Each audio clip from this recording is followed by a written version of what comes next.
Valentine's day শুধু একটি দিনের নাম নয়, এটি হৃদয়ের গভীর অনুভূতির এক মৃদু স্পর্শ। ইতিহাস বলে এই দিনের সঙ্গে জড়িয়ে আছেন সেন্ট ভ্যালেন্টাইন, যিনি ভালোবাসার জন্য ত্যাগ স্বীকার করেছিলেন। তাই এই দিনটি কেবল উপহার বা লাল গোলাপের নয়, এটি আত্মার বন্ধনের দিন।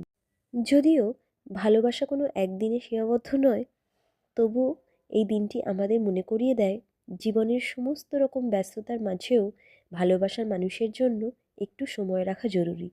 কারণ ভালোবাসাই জীবনের সবচেয়ে সুন্দর অনুভূতি, যা মানুষকে মানুষ করে তোলে।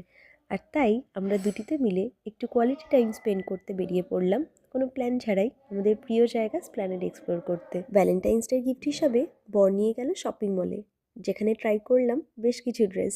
তারপর চলে গেলাম রুফটপ ক্যাফে অর্থাৎ দেশি লেনে। জানেন, রুফটপ ক্যাফেতে এটা ছিল আমাদের ফার্স্ট এক্সপিরিয়েন্স।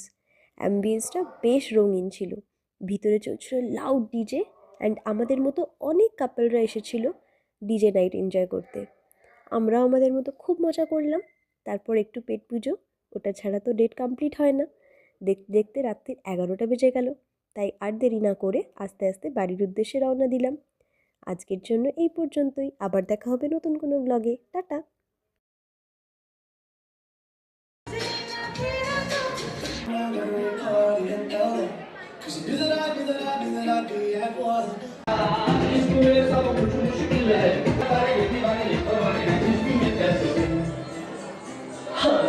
तुमसे मिलके दिल का है जो हाल क्या कहें।